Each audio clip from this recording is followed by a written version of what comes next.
Thanks very much, Madam Toastmaster of the evening. I'm delighted to be here for the 5th anniversary of the Southside Speakers Club, and I'm really excited by this workshop, and I hope I can get that excitement across and excite you about leadership in the right way. And I'd like us to begin by imagining. Can you imagine your Toastmasters club being so popular you have people queuing up to join? Can you imagine your business having so many customers you have to take on new staff?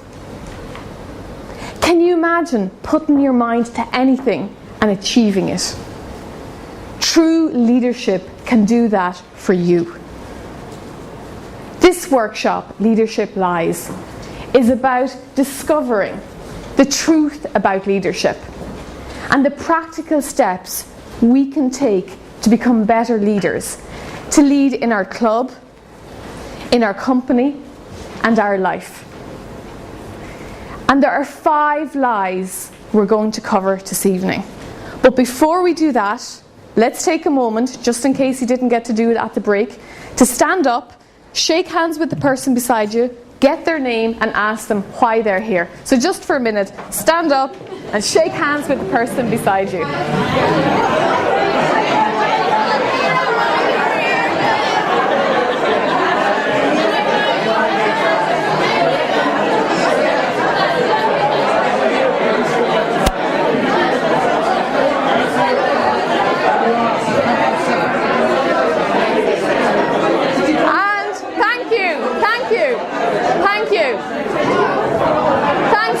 Everyone. Now, thanks so much, everybody. Thanks so much. Thanks so much. Thanks so much, folks. Thanks so much. Have a seat. Have a seat.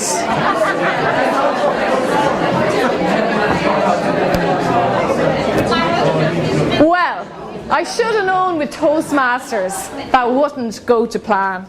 It didn't happen in the 30 seconds I had budgeted for, and I should have known. Wonderful. But tonight, not only are we going to cover some leadership lies, I want to set a challenge, a leadership challenge. And this is a challenge to put together a plan of action, and for us to think about something in our club, our life, or our work that we'd like to develop, something that we'd like to improve. And to think about what can be done and what you can do to improve it. And our exercise sheet, which is on your chair, is going to form part of that plan, and it's going to help you put that plan together. But first of all, with all this talk about leadership, let's have a really swift brainstorm session on what leadership is. And this is hopefully going to be as quick as those introductions. So really quickly, to get the creative juices flowing. I'm looking for your thoughts on 3 great leaders. Who do you think is a great leader? Past or present? Winston Churchill. Winston Churchill, thank you. Winston Churchill. Churchill. Gandhi. One more. Who would like to propose one more great leader? Somebody that it inspires them. Bill Gates. Bill Gates. Bill Gates. And I heard Barack Obama, and I'm going to close it off there, even though we got to 4. And what qualities or expectations do we expect of our leaders? These leaders or other leaders? Integrity we have here.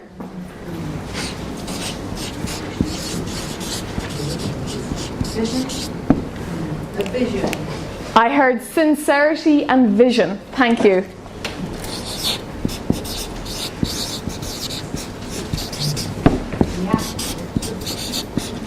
Positivity. And positivity, and that's positively the last one. Thank you. So those are just a few leaders that we have picked out, and we know there are many more. So we have Churchill, Gandhi, Obama, and Gates. No woman, no gender equity. Perhaps if we went a little bit further more, we would get more. And I'm quite sure we would. There are many out there, as we know. Many, many, many great women out there. We've got Mother Teresa, we have Mary Robinson, we have many the world over. Hillary Clinton in the world of politics. So we have many more, and thanks for pointing that out. Perhaps you should have spoken sooner. And the qualities and expectations, and these are obviously only a few because we know there can be many, but integrity, sincerity, vision and positivity. And when we look about leadership or we read about leadership, how many people here have read books on leadership? Okay, good few. Okay. It's almost a trick question because if we've Toastmasters here, your Competent Leader book counts as a leadership book. You'd be happy to know. So I think we can count everybody here, even the lady at the back. But one author that I have looked at in terms of leadership was Jim Collins on his book Good to Great, and he looks at companies and he talks about how personal choices and discipline are what makes a great leader. And I believe in greatness. I believe that we should all be aspiring to greatness. If we're just settling for good, we are settling for being less than we can be. And who wants to be less than they can be? Not anybody here. And I know that because you're here to learn about leadership lies. We all must aim for greatness. And we can do this in our clubs. A personal challenge I've set myself as Vice President of Education in the Dublin Club, and it's known as a strong club, but I'm always really conscious that we can become complacent. We could sit back, we could let things slide, but then we won't stay a strong club. And feedback for me is so important that this year, since we started in September, I've looked for external general evaluators. And that's a way that I've looked at to get feedback so we can improve as a club. And we know in our work lives and our personal lives, getting that feedback in order to consider the changes we might make are really important. And we have 5 leadership lies. The first one, that leaders must have big personalities. The second one, that leaders must have a title. That leaders are born. That leaders only look at the big picture. And the fifth one, that leaders and leadership is all about the numbers. Those are the 5 lies, and we're going to uncover the truth. Lie number 1. Leaders must have big personalities. I must be on the TV and radio. I must be able to dominate a room every time I walk in. Surely that's what leadership is all about. That's what leadership is about for some leaders, but not for every leader, because leaders come in many guises. Consider people in your own club that are leaders. Maybe some have big personalities, but some don't. And I was really interested to look at Nelson Mandela, who has changed the state of South Africa, the continent of Africa, and in fact the world over. And he is known for not having that big personality, although he is on the TV and has been, and he has done that work. But when he started out, it was very much behind the scenes. And even his leadership skills, his speaking skills, his biographer particularly noted that people tended to nod off when he started speaking. And yet, we count him among the great leaders of the world. But he didn't have that big personality. And with leadership, it's about using our strengths to become the best leader we can be. And leadership comes in many guises. And we just need to use our own strengths to become our own type of leader. And to get us all involved, on your exercise sheet, the first step is to have a look and consider 3 strengths that you have. So it should be overleaf from the agenda. Overleaf on the agenda. This is your plan of action. Does everybody have one? So overleaf, it's actually just turned over that page. So it should be on the reverse of your agenda. Do you have one, Dominique? Fantastic. So as part of the leadership challenge, the first part, 3 strengths.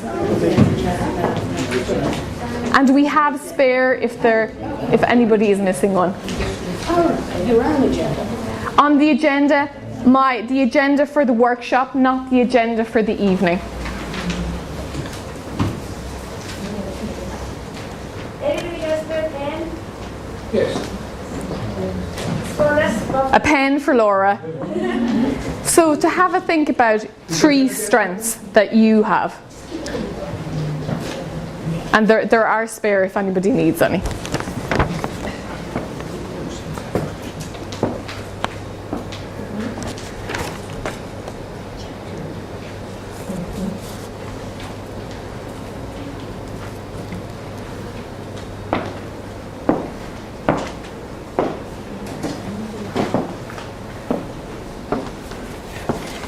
Anyone need help with their strengths? Everybody can think of 3.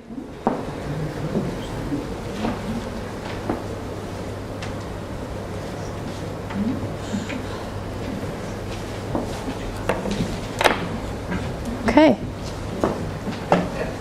Lie number 2. You must have a title to lead. You have to be CEO of your company. You must be president, or at least on the committee to lead. Isn't that right? No, I don't believe so. Because everybody can have an opinion. Was Gandhi a leader in America when he started his movement? He wasn't an official leader there. He started off motivating the people, presenting a vision to them and bringing them along the path with them. At that time, it was considered that the only way to make things happen was through military power. And he presented a different way, an alternative to the people, an alternative to the world, an alternative form of leadership. And think about your own club. Who are the informal leaders there? Or in your work, who are the informal leaders? In my own club, I can think of 2 particular individuals who are informal leaders. And the committee and president have to be mindful of those informal leaders and their influence on the club, because they are important. And informal leaders could be any of us, but those are anyone that can bring people with them and bring them along their path. But in this vein, by having an opinion and making it known, that can be what you can do to lead in your club, by having your opinion. Lie number 3. Leaders are born. Now, as we all know, Toastmaster busted this a while ago. Toastmasters HQ changed their logo and their tagline earlier on this year. So now the tagline is where leaders are made. But still, doesn't it seem sometimes that people seem to be born with it? They have it earlier on. And there is a question mark over whether we can do it, whether we can become better leaders. And we can. And we can do that by taking action. We can do that. We can take that leadership role. And we do that by learning, by taking on roles, by becoming topics master, by being president of our club. That's how we do it. Think about something you've done when you started off and you didn't know how to do it or what to do. And you didn't do it right. When I started out as Sergeant at Arms, I thought you show up and you fix a couple of chairs and you say hello to a couple of people and that's that. It's not a really complicated job, but I didn't do it right for a number of weeks. Because I didn't know the evaluation slips had to be put out by me, that I had to be there earlier, that I had to do all those small things. Now, it's great. I feel I can go into any Toastmasters club and I'll be a great sergeant at arms. But I didn't pick that up by just walking in. We all do it by taking action and getting involved to stretch ourselves so that we can grow and develop as individuals and as leaders. And to continue the challenge, and back to your exercise sheet, if you can have a think about things in your club or your work or your life that you'd like to improve or develop.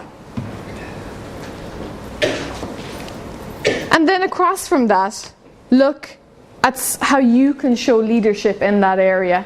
And I've given some suggestions. They're all for Toastmasters, but if you've got something else in work or personally that you'd like to improve, have a think about what you can do to improve that across from it.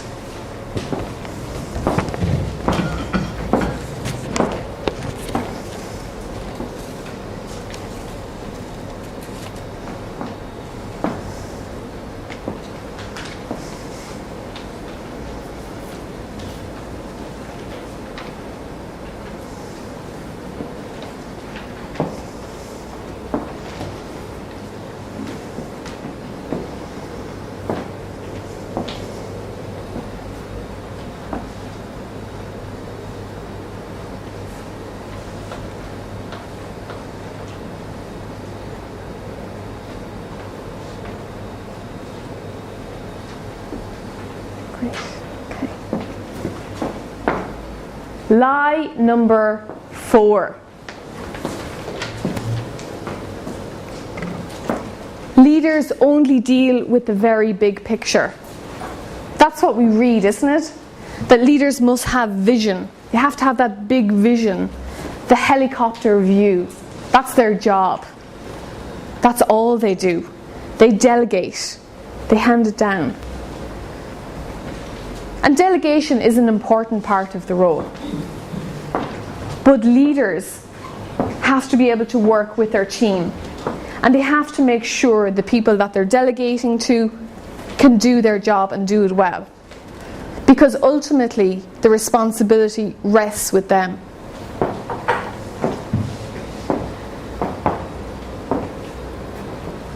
So they deal with the big picture, absolutely. But they also have to look at the small things. Maybe they don't have to deal with the complaints every day on the phone, or hear issues with members in our clubs. Maybe not every day, but they do hear them. And they can choose to listen or not to listen. But what might the impact of that be? In Toastmasters, if our clubs don't listen to our members, what happens? In our business, if we don't listen to our customers, what happens? Pardon? You go bankrupt. You can go bankrupt, absolutely. Yeah. And your customers and members may go elsewhere. And that's not looking at the long-term growth and development of your club, your organisation, and your business. Leaders have to listen. They have to look at the small things. If they just deal with the big picture, they're not there for the long term. They're not serving the organisation. They're not serving the company. They're not serving you in your personal life. Leaders must look at the long term. Lie number 5. Leadership is about the numbers. It's about the targets, the bottom line, the profit. Isn't it? It is. Yeah, it must be. It has to be all about the numbers. But it's not. Leadership is about the people. What happens in your club As VP Ed, I have targets, our club has targets. If I'm pressurising people to get so many CCs done, they might do them. But if it's not right for them, and I know it's not right and they know it's not right for them, that's a very short to medium term goal. Maybe we'll be okay this year in our club. But what happens next year and the following year? It's short term. And if we were looking for a real live example of what happens when we only focus on the numbers and not people, a la financial crisis. People focused on short-term goals, short-term targets, nobody considering the longer-term view. Nobody considered what would happen in 5 years or 10 years. And it just happened. And here we are now trying to work our way out of it. And those are the 5 lies. The 5 leadership lies. The first being you need a big personality. No. The second, you need a title. I say no. That you're boring? Toastmasters says no. That leaders only look at the large things. They can't. They cannot afford to. And the final lie. That leadership is about the numbers. Definitely not. And now, if we go back to our exercise sheet, let's have a look at, in terms of our plan of action, of on number 4, what obstacles we might overcome in achieving our goal. And underneath that, think of people that might be able to help you achieve it. In your club, it could be a new member or an experienced member. In your work, it could be a work colleague, a boss, or somebody, or a junior. And consider that in the context of the challenge and the plan that you've set yourself.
Does anyone need help with thinking of somebody that needs to help them with their goals or achieve their plan?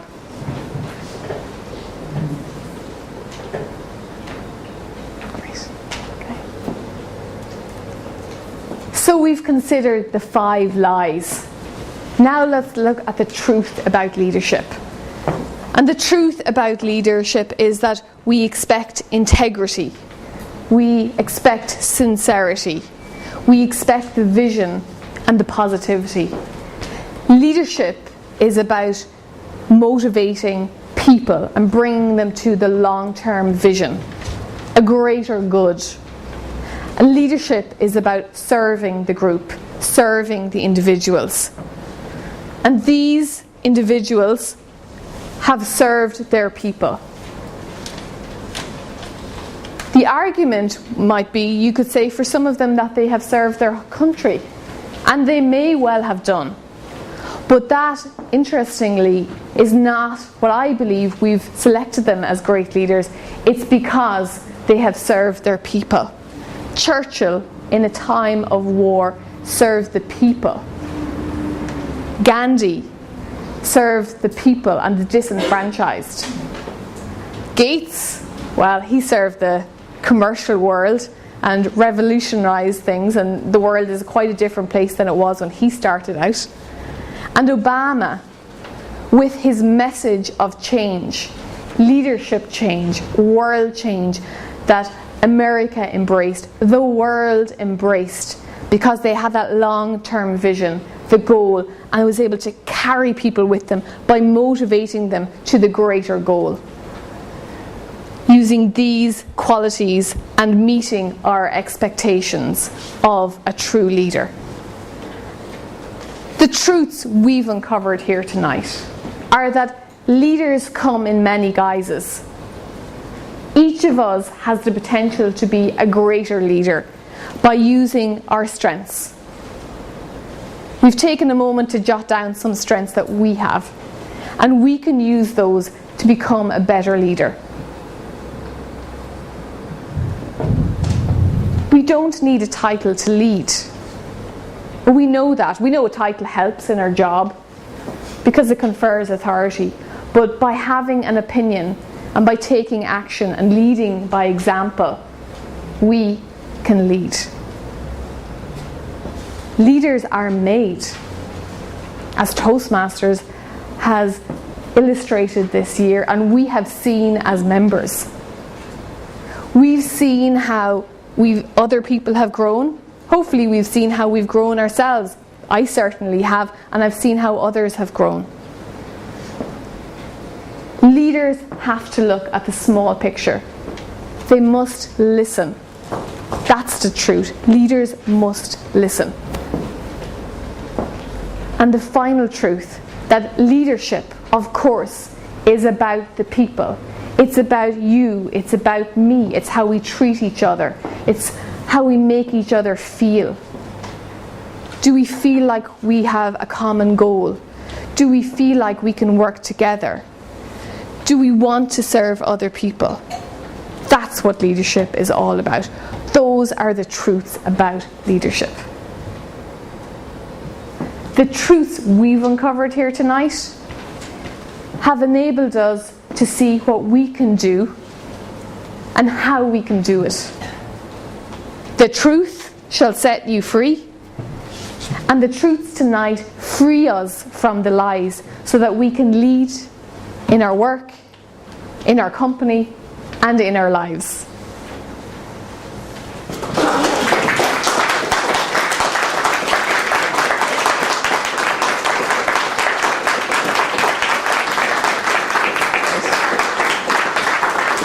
Thank you, Fiona. Thank you.